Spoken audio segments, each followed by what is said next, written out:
everyone, and welcome back to 30 Days of Love. And for this installment of 30 Days of Love, we are joined by the Reverend Dr. J. Exodus Hooper, a cultural worker, aesthetic philosopher, and one of the most compelling voices shaping contemporary Unitarian Universalist ritual and communal life. Their ministry centers the body, the arts, and the transformational power of relational aesthetics, inviting communities into forms of connection that are felt as much as they are understood. And this week we are exploring our theme, nurturing community. And Reverend Dr. Hooper is going to help us consider what it truly means to live into covenant, not as a document on paper, but as living, breathing practice of love. So, Reverend Dr. Hooper, thank you so much for joining us today. Thank you so much. I appreciate being here Yeah, it's so much. such an honor to have you. And we're so glad you're joining us for this portion of 30 Days of Love because there's really no better voice on this theme in the Unitarian Universalist movement. And so, Oh, look, that's a high call. But I can't lie. I mean, when it comes to love, I am I'm a Baldwinian when it yes, comes to love. Love is a state of being. that's right. And that is one of the things that I push on in our congregational community. I think it helps us decolonize and also deprogram a lot of what we've known within white supremacy culture, and particularly even though we seek to do better. One of the things that as we try to do within our liberal faith, is bring it into the space of love at the center. But love at the center has often been rooted more so in just a practice of service. Yeah. And so it's like, here's service, here's what we can do for you, here's how we can show up. But I always, I have to remind a lot of my members and those who are in our circle, service is one thing when we talk about this thing called love, but affection, the tenderness and the tender, tenacious behavior Mm. that where, Dr. West would say that uh, you know, justice is what love looks like in public. He's not removing, the other part, which he also says, and this is and love is what tenderness looks like in private, Mm. right? It's important because it's that personal connection that allows for us to have love as a state of being. And that is the call of the church, which is a state of, right, which is the state of our service to Mm. society. But when we practice love as a state of being, and then realize that our call to congregational life as a mobilizer for change, we see that then that state of being can also transcend into our church practice, that then allows for us to embody and have an emboldened love in the world. Wow. I love that so much. That is such a grounding for kind of the 30 Days of Love theme this year. Like we're trying to figure out how to move love into, again, not just something that you're doing, as you said, service, but actually, I love the way you're talking about it, the experience of love and the intimate nature of the experience of love. Mhm. I wonder, the big theme for this week is nurturing community. And you've already kind of touched on it, but I wonder, how do you understand the relationship between love and covenant and this shared responsibility we have to one another as you use? Yeah, covenant has been essential within our practice, and it is one of the grounding things and foundations of our formation of our faith.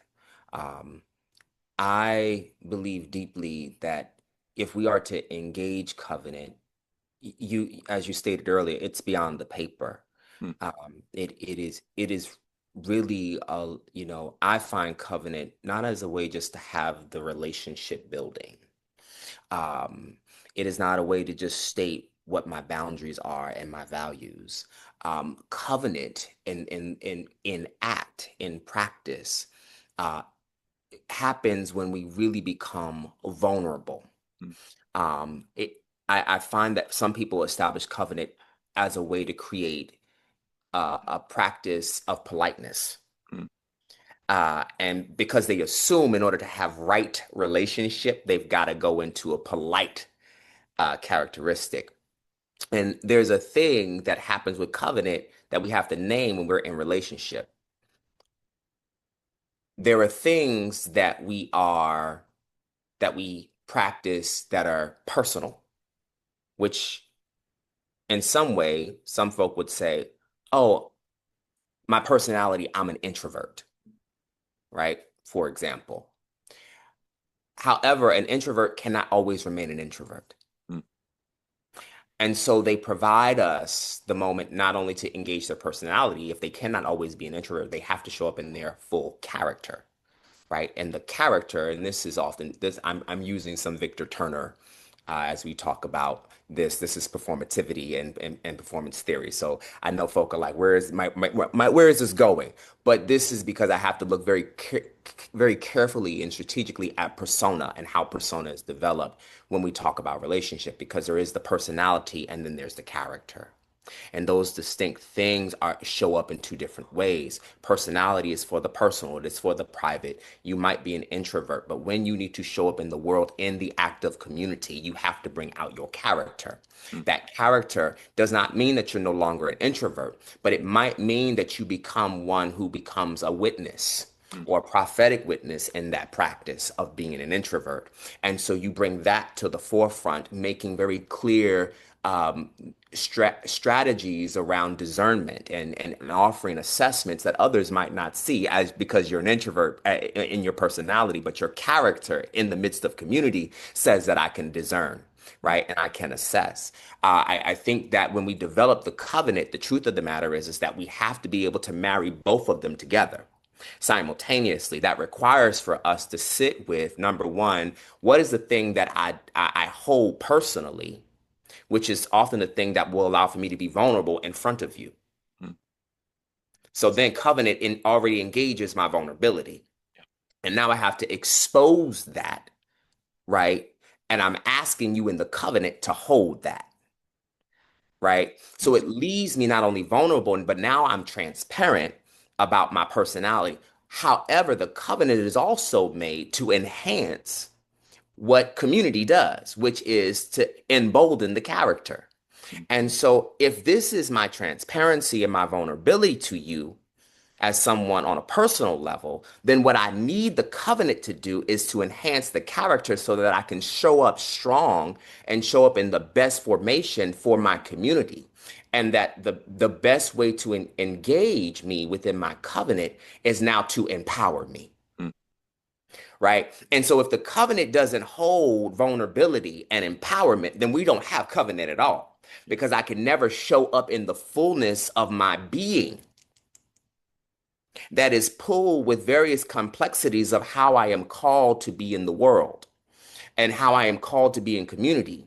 So we've got to, I think one of the most essential things at this point is to look at covenant from a place that holds both the personality and the character, but realizing what's at stake is what I'm naming, right? When we say that I am that I am sharing this personal asset of myself with you as being vulnerable and transparent, I am asking for the covenant to do the work of emboldening me to have a character that shows up strong and of good worth for my community.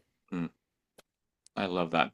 That is so insightful. And you're kind of touching on in that model of covenant, there is obviously there, in order for that to work, there has to be an inherent sense of inclusion and welcoming those who are marginalized, those who might experience the world differently than the dominant group in a community. I wonder, what does communal transformation look like when it's rooted not in uniformity, but in honoring difference and practicing a deep sense of relationality? Oh wow. I mean this, it's funny. I'll start off with a small example. A lady often I oversee Lifespan, our religious education department. We had the opportunity to go to a Black Baptist church for our Crossing Paths curriculum, and unfortunately we were late in the attendance, Mm, and predominantly because we are predominantly affluent white congregation. Um, being late is not okay. mm, Um, and now you're in a place where you are not only late by 5 minutes, 10 minutes, 15. Can I be transparent? We were 45 minutes late. And if you've never seen people get so uncomfortable, at first you think it's, I'm embarrassed. It's not an embarrassment. It goes deeper. mm, It's deeper because it's a social paradigm, a matrix of domination, if you will, that really is then overlapping on everything that they have been taught on how to live. I immediately knew that if I went to this Baptist church, I was going where the love is. mm, I knew that. But I also had the social relationship to know that. yeah. Here it is, my parents and my kiddos are, we're late. However, my kiddos are engaging and the youth are engaging in a holy curiosity about what is happening because the preaching is happening. mm, They're peeking through the little windows of the door and they're looking back and forth. And I can tell you, I was more intrigued by their holy curiosity than the parentals sitting back going through an actual social chaotic catastrophe in their head. mm, I said, you want to go in there? They said, yeah, yeah, yeah, yeah, we really, really, really do. They didn't even care if they didn't hear the gospel music. They didn't care if they missed the early parts. The minister was just preaching so ferociously from the pulpit. Who wouldn't want to jump in there and be like, what is this man yelling about? But I looked at them and I said simply, which starts off kind of where we want to go, is I said, you're not late, you're loved. mm. Wow. Wow. You're not late, you're loved. And anytime you go where the love is, you are never late. And the kid, I opened up the door. And the ushers who were sitting down comfortably listening to the sermon had already had gotten up and said, oh no, come on in, come on in. And we sat along in the back row, and the parents still a little nervous and a little uncertain and unsure. I said, you are loved. You are not late. We don't need to be on time. We need to be on purpose. We Mm, need to come. And so when we start doing this moment, this is a deprogramming and decolonizing. And we what we do is we deconstruct everything that we've been told by society, everything that's been holding us by capitalism, anything that's been holding us based off of the formations we think that create perfection instead of process. mm, And here was a moment I was able to offer them the framework of this is what happens when love happens. When real love is at the center, you're not late, yeah. you're loved. You're not met with time, you're met with purpose. Mm, You're not met with privilege, you're met with possibility. You're not met with just power, you're met with a posture. that's good.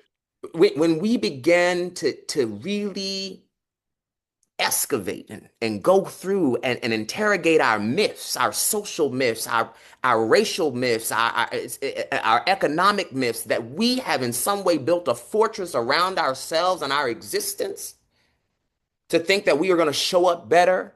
Mm, Mm-mm. You don't just show up better, you show up improved. yeah. Love does that. Love always has covered a multitude of faults. Yeah. And that is why I'm a firm believer in that transformational element. That if we expanded our palette when we engage our anti-racist work, when we expand our palette against white supremacy culture, or those I sometimes also like to just point out imperialistic culture, because sometimes even people of color participate in the placation of white society, so we don't get a chance to live into the fullness of our being and our cultural expressions unless it's a holiday and then everybody's jumping on that holiday with you. And I need us to live fully into the being and the state of love. If you're gonna love me not just because I showed up differently. Love me not because I fit your value. mm, Love me because at the end of the day, your being calls you to love. mm, Your being calls you to love. Your being calls you to be in relationship. The being, me being able to be myself, just me having that position. If you really want to love me, you're not looking for me to belong. yeah, You're looking for me to become. mm, And our congregations are so fixed on everybody belonging and trying to get the next membership, trying to get the numbers up. And that's fine after a while. But I'll take becoming before I'll take belonging. Because when you're invested in my becoming, it doesn't matter at that point. You realize that I'm forever changing. mm, But your love remains the same for me to keep growing and be empowered to show up fully in my becoming. yeah. That is so good. I love that transformative shift in the way we think. I'm speaking as a pastor myself. There's this always about trying to get people to belong, but making space for them to actually become and to transform and to be all that they are. And the transformative process is messy. It requires us to hold each Oh other. yeah. Yeah. Yeah, I mean that we have to ask that question of is it, I tell people like oftentimes and as in the congregation I've been in, especially where I'm at now, I'm like, I don't do honesty. I do truth. Mm, And they're like, well, what's the difference? I'm like, there's an ethic. yeah. By definition, you would say that they're the same. I said, honesty has a tendency to be polite. Mm, I said, honesty has a tendency to make sure that I leave with my honor and you leave with your honor. I said, it doesn't challenge you. mm, Truth, though, people who engage in truth telling, they have to sit, they have to sit very deeply in transparency. They have to sit with the need to want to transform. They have to sit with the trial and the tribulations of it when it comes, because it ain't easy to process. Only to know that at the very end of that process of truth, transparency, trials and tribulations, the transformation is that it all goes back to simply allowing for people to triumph. mm, You triumph when you engage truth yeah. because you decided to really confront, sit in the discomfort, know how to sit in the trial and tribulation together to be transformed, to triumph together. Yeah. That's truth. I love it. Wow. Honesty doesn't has never I've never found that honesty has done that. And I say that from a lens as someone who is Black American. When I have talked to many of my white counterparts, I am very clear. They are very polite, very nice, always having the good intention, and then wonder why the impact might be missing. Mm, But I tried, and but I read this, baby. You can't read your way out of racism. amen. I'll smile at them, and they're like, "Ooh," you know, no, you can't. You can't educate yourself out of elitism either. Mm, You can't get a degree to cut your discrimination, yeah. right? We as liberals have engaged in such a pedigree as a in hopes that we are creating a better system, only to reinvent systems that separate us from having a more inclusive, more welcoming, more radically. Everybody's got to go through some kind of pedigree Mm, in order to be in your presence. yeah. And so my question is always, how do we widen the circle if I got to be met with your pedigree every time? If I wasn't Reverend Doctor, what would I really mean to you? Mm, yeah. You know. Tho- those are the hard questions. I mean, I think that's perfect. It's the introspection and reflection that needs to take place before we can actually engage in the work of widening the circle. I think I've seen it in so many communities, not just in the UUA, but my own denomination, I'm UCC, and Hmm. there is this performative nature, this desire to get the degrees, get the certifications, become Hmm. the inclusive church, but the inclusion doesn't actually manifest in an Yeah. interdependent and relational way. Yeah, I think I think what we seek to what we seek to do within a lot of our framework is people want a regimen and they want a strategy, and I get it. I respect it all. I think it's very important. I think that in some way though we get so Puritan with it. Yeah, um, we don't even know how to have an interfaith service without it feeling so boxy and programmed. Now we'll have a selection from the Buddhists, yeah. and then they come and have their moment, and that was really. And we don't even know how to really engage them in celebration. We don't know how to fully engage them in the moment of where they might be offering enlightenment. We don't know how to do that because we are not accustomed to it. I go back to the kids who were sitting. The kids had heard a message at one part of the sermon at the Baptist church. Um, it's really easy for those who have been socialized within Black spiritual experience. It's easy for us to have a call and response. Mm, It's easy for us to be like, you better come on today and clap your hands and Amen. I hear you now. You're talking good. We can say that easy. And I demonstrate a lot of that energy, but I realized that my kids, my youth, were when they were sitting there was a moment in the sermon that they really could relate to because the pastor was talking about losing his cell phone. mm, In the moment that he says this, their eyes get big. You can see that officially the message has held them in something that they can have relationship with.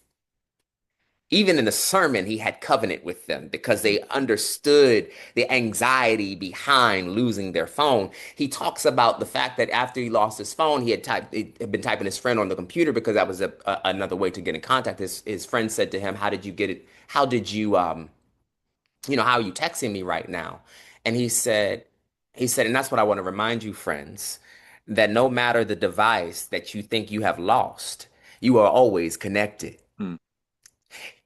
Look, Love it. all of a sudden, these little 12, 13-year-olds are clapping their hands in the same manner that they see all these other folk that they had never engaged with. The parents all of a sudden are like shaking their head, and they might be on the more of the silent end, but they're like, yeah, it's like Campbell's soup, honey. Keep Yeah, eating it. Keep eating it. It is good. I know it's good. I yeah. just keep eating it. Open up your mouth. You're gonna feel it. And it is that. It is that I find that when we have become so Puritan about and when we have theorized love so much, um, theorizing love has to be done carefully. Mm, Um, because it can lose its impact. yeah.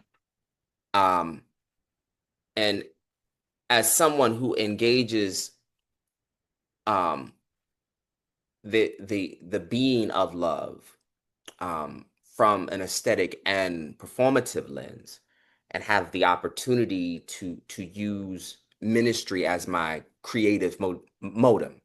I always tell people ministry for me is the medium. I always it gives me the opportunity to take the two things that I love as an artist and as a performer and really give us that. I find that if we took the practice of inclusion and pluralism to heart, Mm, we would find that we need to engage people from a space of eclecticism, that there's an eclectic nature that happens in our congregations, that mm, we don't need to categorize the moment. yeah. We don't always need to say what that is.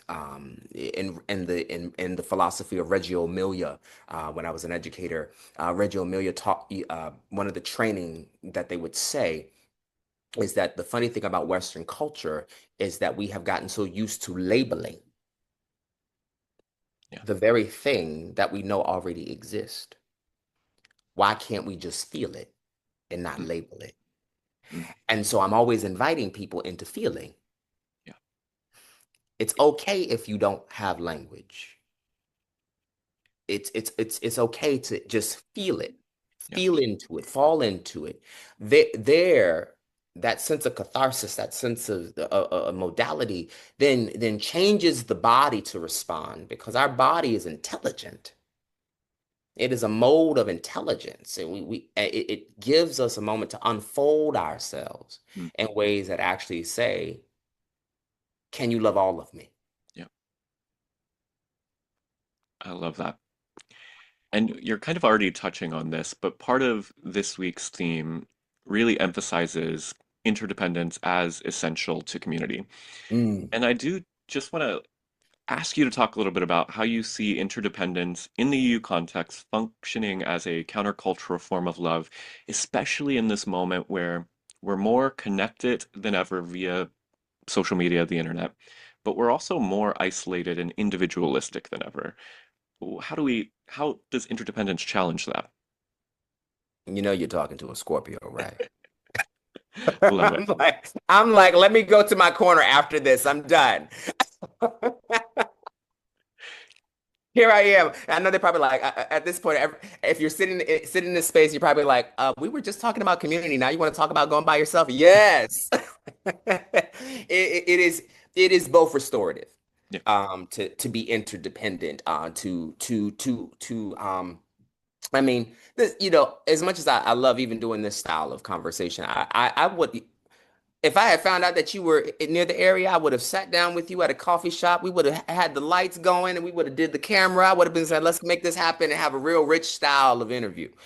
Because people do need to see relationality, Mm, number one.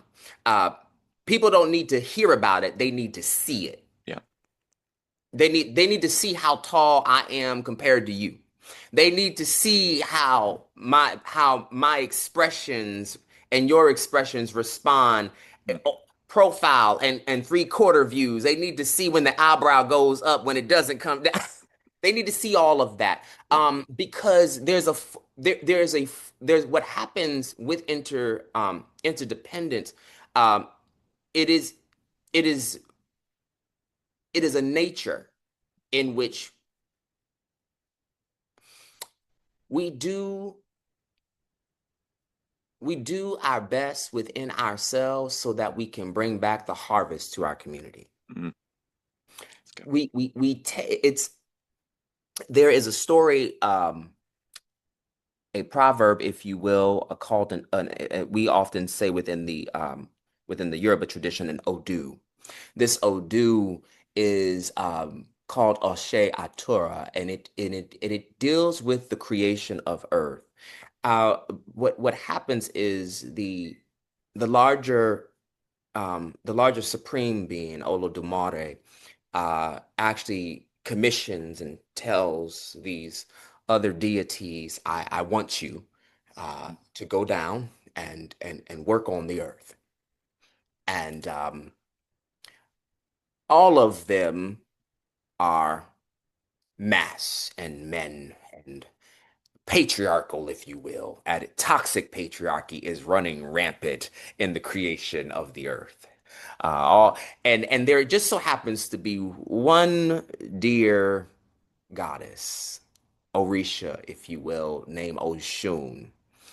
And they make fun of her because her ability is love. Mm, Her practice is around the works of beauty. Her her relationship is with the river and sweet water. And so when she's walking around, she's in this gold gown, she's holding a mirror up to her face, and she is looking and she's acknowledging all the things that are being created. And they say she can't do anything. She's no good. All the other Orishas like, you ain't no good. You over there. We don't really need you. Nobody really needs what you got going on. And what happens in that present moment is she's offended mm, in this story. She decides to leave the great call to build the work, and she goes and sits and powders her face on the moon because she's over it. Because we're supposed to be working together, but we can't get this work done if you're going to insult me. So fine. So she goes and powders her face on the moon. And as days are going longer, everything that is being worked on, the ground being worked on, the trees, the even the stones, everything. Oldemar says, "Well, why is the work not completed?" The supreme being is like, "Why is this not getting done?" And it's because love is missing. mm, It's because Oshun, everything that she represents, even if it's not the strategy about love, it's how love pervaded the earth in this story. It's not about beauty as vanity, it's beauty as prophetic witness. mm, How do I make the world beautiful? How do I make America beautiful? mm, As in the words of the song, right? How do I do that? When you tell me the politics matter more, when you tell me that the justice movement matters, but but you just picketed yesterday, and now all of a sudden you can go back home and eat your wonderful meal at your table, but homegirl and homeboy who've been fighting all week long can't do that yet because they don't get to sleep. We who believe in freedom cannot rest. mm. We don't even get a good bed. We got to sleep with one eye open. Yeah. People are sleeping with one eye open. And so here it is, beauty as prophetic witnesses has always kept us awake. Because when we see ugly in the world, we go, that ain't happening on my watch. Mm, It's not until Olodumare comes and they have to actually submit to the idea that love is holding it all together. mm, It is not until they come to the realization that they were blinded by ego instead of prophetic witness. It's not until they really understand that if they had surrendered to the idea that love is at the center, they would have realized that all of the rivers that Oshun was attached to would have led to a bigger ocean. mm, When we do that, when we do that, when we engage the possibilities, Oshun went to harvest herself after they sought her forgiveness. They sought her forgiveness. They said, "Look, we're really sorry." I love her response though. Her response, she doesn't say, "Oh, it's okay." Mm-mm. Love got good boundaries. Watch this. She says simply this: "I hear you, but don't let it happen again." mm. That's some good love. Yeah. It's still conditional and unconditional. Yeah. I love that. She's saying to you, "Baby, give me the love that I can recognize. Yeah. Because if you give me something I cannot recognize, I don't know that kind of love." And we have to do that within our community in order to hold up a standard of love that helps us respond more efficiently, more effectively, more impactfully within our communities, within our congregations to say, "I hear you, but don't let it happen again." Because this is not the love that we recognize here. This is not the love, this is not the standard of love that we practice here. This is not the love that nourishes us here. When we do that, Mm, we get to actually be in the real reflecting pool. We get to look at the reflection of ourselves together because now my love calls in your love calls in my love, and that is what the calling in work is necessary for. mm, I have found that is the deeper practice within our congregations. We struggle with the calling out and the calling in, mm, and we want to be nice about it. We want to be nice because we think it's ethical. Do somebody a favor. Be real with them. Being real is where the covenant happens. yeah, Being real establishes meaningful connection. Being real allows for that person to still be interdependent from you and show up fully as themselves. mm, And they don't become unapologetic. They become actually a force to be reckoned with. That you can meet them in the fullness of their reconciliation of who they are and show up fully as who you are. When Oshun did that, that's the moment where actually she creates a deeper connection. After that forgiveness, she actually creates who we know as Eshu, who is always at the crossroads, mm. the divine messenger that gives information from Olodumare down to the earth. That's how transcendent love is. That's how present it is. That it requires for us to turn in on ourselves sometimes and birth the truth Mm. right before our eyes. Wow. That is so rich and such an important word. I think that story encapsulates so many lessons for communities that are trying to learn how to be interdependent. And it also embodies exactly what you were talking about earlier, the difference between honest and truth. Um, I could sit here for the next couple hours unpacking that one. But so I wonder, as we're coming to the end of our conversation, what invitation you might offer to use across the country this year as they're committing to nurturing beloved community through covenant, creativity, transformation, and interdependence. Yeah. Hmm.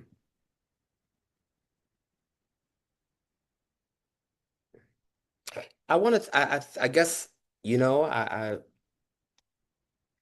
when we think about it, my first invitation is to really make sure that we practice the fellowship of becoming. Mm, Becoming, not, not, it's not this, I'm going to grow into this today and it's all better. Becoming is it's not this rite of passage. It's transition. It's transformation. I invite you into becoming because becoming is where ritual begins. Not ceremony, ritual. The raw, the organic, the unknown possibility of engaging your most your most organic, innate self. yeah. I I I I I really believe that we have to learn how to make life into an art Mm, with various truths attached to it, with various possibilities, realizing that the things that others can deem immediately as a mistake or imperfected have the ability to be transformed. Not just, it's not simple, but becoming does become that ritual. mm, It does allow for us find the ritual, create them, get away from the books, get away from play, go play, go play. Some of us have forgotten to laugh because we are so serious. We see the world as serious. Laughter, laughter is good because we're in a state of emergency. Learn to cry. It's okay to do both. If you cannot believe that we are going through the hell that you see in this country right now, it's okay to cry about it Mm, and laugh about it because it might be the best thing to keep your mind in somewhat of a perfect peace. yeah. When you do that as a community. Don't categorize it. Hold it all in the space together. Hold it all in the space together. It's okay. It's okay to realize that some people probably need to laugh and some people need to cry. Yeah.